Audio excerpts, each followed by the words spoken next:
The San Francisco 49ers continue to add solid depth to the roster, and they make two signings back to back that I personally really like. And I'm also curious to get your take on this as well. Do you like these two moves? Again, not big time needle movers, but they provide immensely solid depth for the San Francisco 49ers.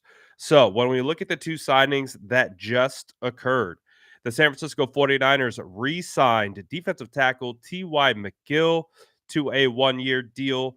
And right after that, they re signed linebacker Demetrius Flanagan-Fowls to a 1 year deal. Let's start with why we like both of these signings. Defensive tackle T.Y. McGill.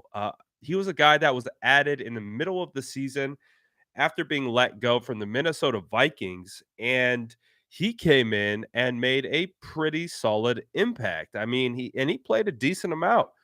When you look at his stats, he played over 200 snaps with the San Francisco 49ers on the interior defensive line. He had a handful of tackles and some pressures. So TY actually came in and provided great depth for the San Francisco 49ers down the stretch. And you guys know my good friend Jordan Elliott. If you follow him on Twitter at Splash Cousin, he does a phenomenal job of breaking down the defensive line, and he would put out all these clips of T.Y. McGill, even if it didn't translate into production. And I was like, wow, he really is a solid piece to have in the rotation. So the San Francisco 49ers continue to retool that defensive line. They've had some two key re-signings on that interior. Kevin Givens is a name that we know a little bit more, who's been with the team for quite some time. But the T.Y. McGill signing that just occurred, these are two really solid key depth pieces. And again, we can get really caught up in the flashy signings and the Hargraves. But when it comes to building a roster, you got to have high end pieces, but you also got to have those kind of fringe roster guys. And if those fringe roster guys are providing key reps and depth, then the 49ers are doing a fantastic job in that regard. So I really like the re-signing. It's a 1 year deal, probably limited liabilities in regards to what was actually paid out.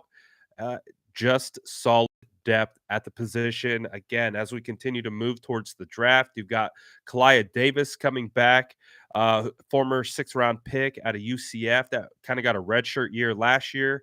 He'll be some interior defensive tackle depth. So the 49ers, they're starting to piece it together. You started looking at the defensive tackles, man. They got a good amount. So the defensive line room is definitely kind of falling into place. But let's talk about a signing that actually surprised me. Uh, I was kind of I was kind of shocked by it. I'm not gonna lie. Demetrius Flanagan-Fowls, linebacker. He's been with the team since 2019. He was a restricted free agent. And typically that what that means is the San Francisco 49ers control his rights. Other teams can negotiate with him uh, if they tender him, and they then have the option to either match the contract or let him sign elsewhere. If he signs elsewhere, they get a draft pick. So they opted not to tender Demetrius Flanagan Fowles as a restricted free agent, which meant he became an unrestricted free agent, he could sign with anyone, negotiate with anyone. 49ers had no rights to him at all. That was my assumption, that they were letting him walk. And I'm like, okay, they must have a lot of faith in Oren Burks and McCrary Ball. They said, gotcha. We're bringing DFF back on a 1 year deal. Per the San Francisco 49ers, their team account announced that probably like 15, 20 minutes ago. So the San Francisco 49ers get Demetrius Flanagan Fowles back. into the mix. And this is another low key, underrated, fantastic signing. Again, we can get all caught up in the big names, but DFF provides fantastic depth. And don't you forget, he is a key special teamer. In fact, he was fifth in the NFL in special teams tackles.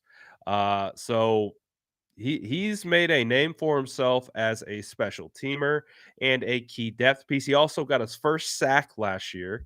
So it's going to be an interesting competition for that linebacker 3, and I think DFF is going to be right in the middle of it. Because again, you look at Oren Burks, who no one really talks about. I hold Oren Burks in pretty high regard. He's working out with George Kittle right now. But you bring back DFF on a 1 year. You bring back Marcelino McCrary Ball, who was an undrafted free agent, was on the practice squad all year. Now your depth at linebacker behind Fred Warner and Dre Greenlaw is pretty solid. I'm not even sure that the San Francisco 49ers need to draft a linebacker at this point. They could probably go back to the well and bring in undrafted free agent guys for additional training camp depth, put some practice squad guys put some guys on the practice squad for the remainder of the year. I feel like the 49ers linebacker depth right now is pretty locked in. So again, the 49ers front office, we got the Hargrave signing. We got Jake Brendel back, but you see these Kevin Givens, T.Y. McGills, you see these signings with Demetrius Flanagan-Fowls.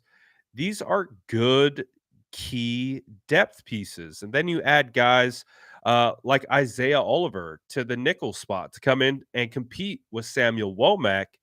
The 49ers are starting to piece together a pretty solid roster, all things considered, after losing a bunch of guys. But I think that we're going to see a lot more of these kind of 1 year, really team friendly deals for guys that will actually contribute and contribute at a decently high level. So I think the San Francisco 49ers are doing a phenomenal job. Again, we don't have to judge they don't have to be all these big splashes. They don't have to be all these that we all know. Is it nice? Of course. It's always going to be nice to get those name brand players, but that's not how you have to build the back end of your roster. You got to bring in capable guys who also are ascending assets who have potential, and it's time to see what that potential looks like. So, we already know the San Francisco 49ers have a core of some of the best players in the league. You look at CMC, Debo, Ayuk, Kittle, Trent Williams. You look at Fred Warner, Hargrave, Eric Armstead, Nick Bosa, Charvarius Ward, Talanoa Hufanga, just top of the top players across the league. But you also have to balance it, just like Gmo says in the chat, balance signings. And that's what the 49ers are doing. And it's a bit of checks and balances, right? You got to be able to get the big impact players, but you also got to get the guys that contribute on the back end special teams and fill out the depth. And hopefully, when you need to rely on the depth, you're not taking massive steps backwards. So I think overall, the San Francisco 49ers are doing a pretty phenomenal job with all the things considered. I still think there's room for them to make a splash signing if they wanted to, but we'll continue to wait and see. Joel in the chat says, "Is Gold coming back?" I think I think there's a chance. Again, it really comes down to what the asking price is. If he could sign maybe a 1 year deal, uh, $3-4 million, most of it guaranteed. I feel like the 49ers would do that to have Gold back for one more year. But I think that's ultimately what it comes down to. It just comes down comes down to how much he wants and can get from other teams. I really don't know what the kicker market is right now in regards to other teams knocking down the door for Robbie's services. But it is a position that the 49ers are going to have to figure out. Um, they got to get a kicker. We looks like we got LB3 kind of figured out. Looks like defensive tackle depth is starting to round out into shape. I still right now believe that the San Francisco 49ers still need a speed rusher, specifically a speed rusher off the edge. So I still think edge is a big need. Safety, I still think is a big need. Um, Right tackle, I think with the right tackle, you're looking for a guy who can develop into the starter of the future. But really, the holes that the 49ers have, they're starting to dwindle. They're doing a really good job of backfilling these depth pieces and finding guys that are already on the roster to kind of slide into these holes that were left by other free agents. But that's kind of where we're at. There aren't a ton of glaring holes. There are still some, but that gives the San Francisco 49ers a ton of flexibility to do a ton of different things. So I think as we stand right now, with the 49ers still having time to make some additional moves, I think they're in a good spot. I think this is an optimal spot to be in, to be able to get arguably the top defensive free agent in the entire pool, being able to get quality depth signings back as well. And you get Jake Brendel, that's a huge hole to fill by being able to keep him around. I think the San Francisco 49ers are doing a fantastic job of building this roster the right way. Um, I'm not seeing anything from them that is going to hamper them long term. I think they're in a good spot. MTTM says, "Do you think 49ers still try to get another good edge rusher before the draft?" I would say yes. I believe they're still in that business. And that's the thing. There are some quality edge rushers out there. So I'm wondering if they're waiting for one domino to fall to set the market. That's kind of what it feels like. It feels like either they're waiting to see if Zadarius Smith will be traded potentially, if maybe Khalil Mack signs, Frank Clark signs. It feels like the edge class, which has some quality in it. They just added Jadavion Clowney to that pool as well. Kind of feels like they're hanging out and waiting a little bit to see who maybe makes that first move. Uh, it doesn't feel like anyone's rushing right now, but that is what's gonna be interesting. I think they got to add more help to the edge. I like the Clellan signing. The Clellan signing, though, is a depth piece, in my opinion. I don't think that's the guy that you trot out there as the starter. That's a depth guy. That's a rotational guy. That's maybe a base down kind of guy. I'm looking for the third down, pin your ears back, go hunt the quarterback. One job only, sack the quarterback with speed. That is the player archetype that I am looking for right now. If you can get a guy like Zadarius who can do all things from the edge, even better. But if you can get even like a Leonard Floyd, I wouldn't, it wouldn't be at the top. He wouldn't be a tier one edge for me. He'd probably be tier 2, but still, Leonard Floyd has some twitch to him. He's got length, he's got experience. He can provide pretty solid depth on the other side. Um, but yeah, I still think that's number 1. Number 2, I think you can make the argument that safety, at minimum safety depth is needed, but you can still get a starting caliber safety right now. I've said this yesterday, but because I'm starting to get into my Hargrave study and watching his tape, the guy who keeps flashing on tape is Chauncey Gardner Johnson. Now, Chauncey tweeted a tweet today and then deleted it.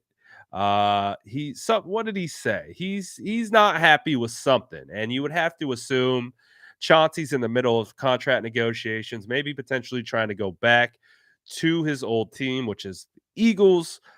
But he tweeted out something today, quickly deleted it. Uh, as a player, I like the player on the field.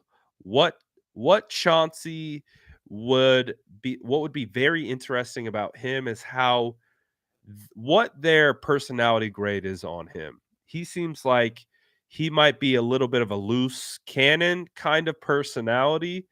Uh, Plays phenomenally well, but it would be interesting to see kind of what their internal, because again, I don't know who Chauncey is. This is an assumption based on him being on multiple teams. All these wide receivers seem to hate the dude, which I don't mind, especially if he's on our team. But I feel like a guy like Chauncey fits really well because he can do all things. He can play all over the field. He could play middle field closed. He could play in the box. He could play in the slot. He's pretty talented. Um, he's a pretty talented player. So I would not mind seeing Chauncey come around. Kid says it's sad Adderley retired. Yeah, dude, I liked Adderley a lot as well. He was coming out of a small school. I remember scouting him. I thought he was pretty solid. Nasir Adderley retired today. Chargers safety. Yeah, I liked him. I liked him a lot too. Um, so it'll be interesting to see what the 49ers do. Um, Remaining again, I'm okay if they don't make any big crazy splash signings. I think what I'm personally looking for though is speed.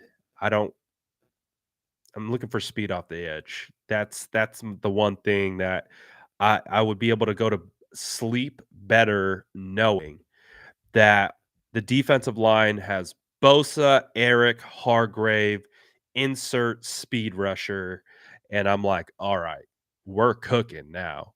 Obviously, they can turn to the draft to potentially get a speed rusher, especially if they want to trade up.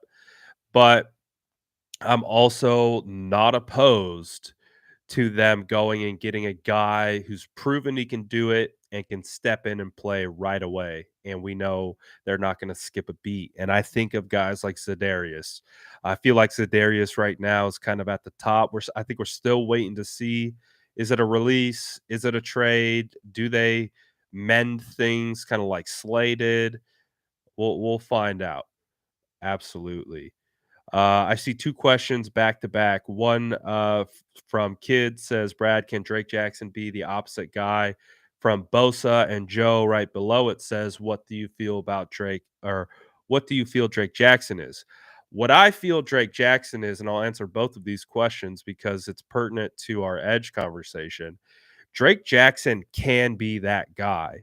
Can he be that next year? Potentially, but I don't think we can bet on it just yet. I think we have to continue to treat Drake Jackson as a raw prospect. Drake Jackson has phenomenal tools and traits. He is raw in a lot of aspects of his game. He's raw technically.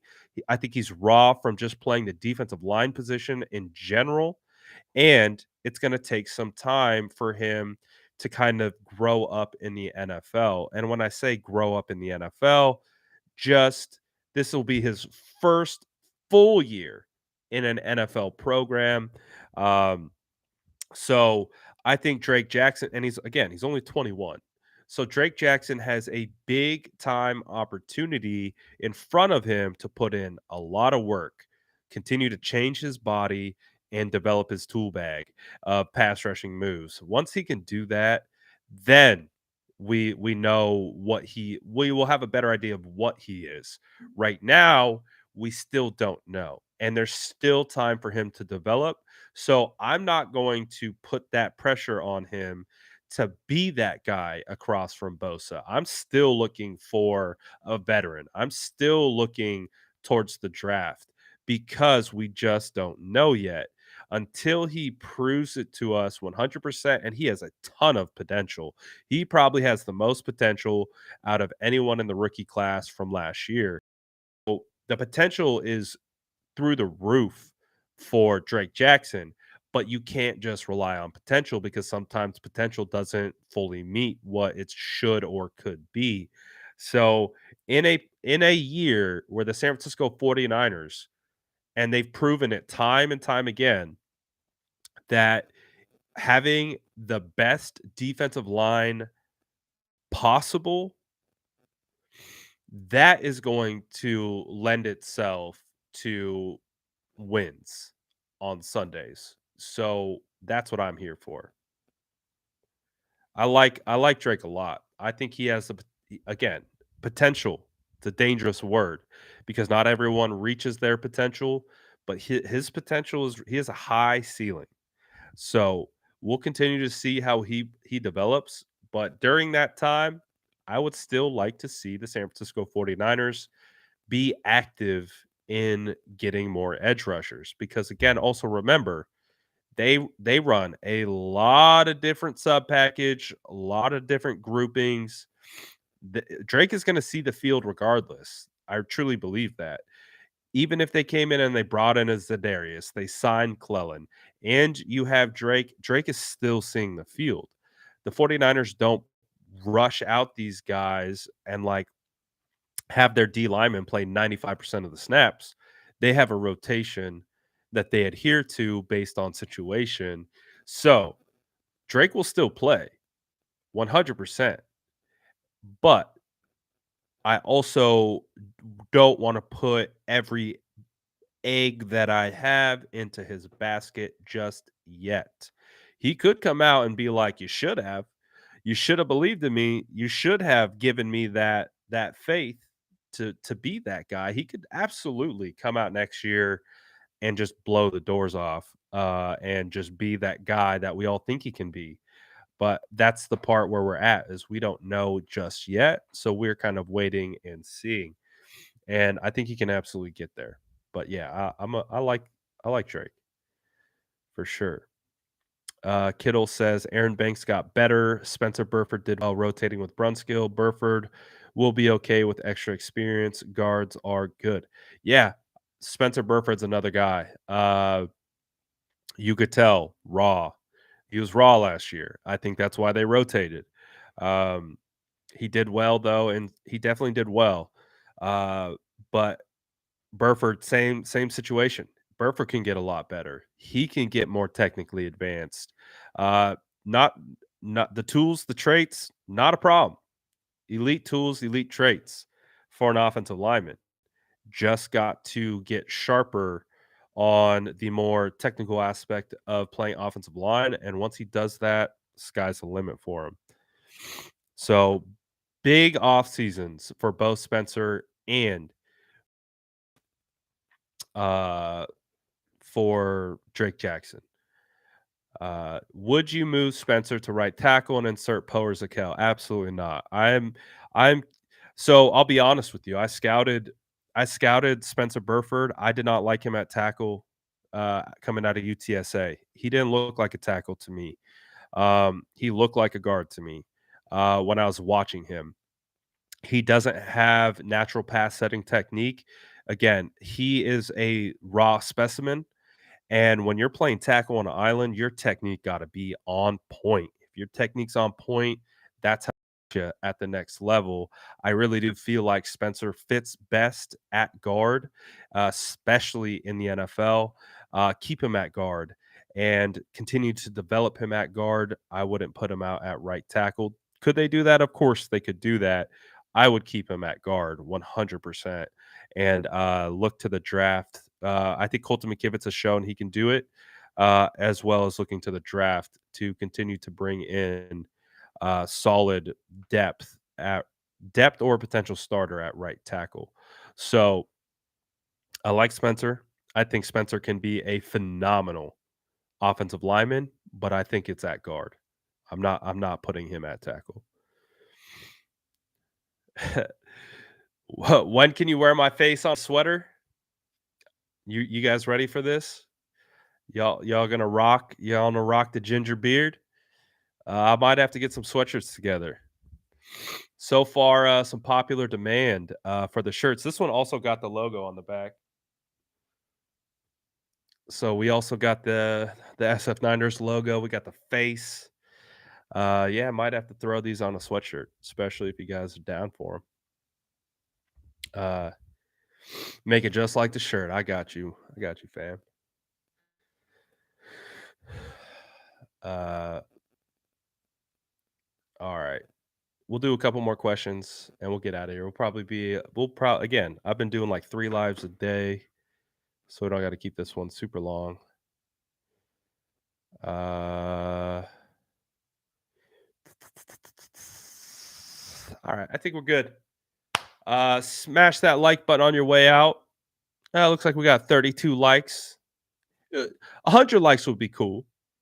100 likes would be cool, but hey, it's all good. Appreciate all you guys as always for tapping in. Like I said, I'll probably be live later again today. So if you haven't got enough of your fix of this ginger beard, turn on those post notifications because I be going live. I don't even be setting up the lives. I'm just going. I'm just going. So definitely don't miss out. Get Joey BB 100%.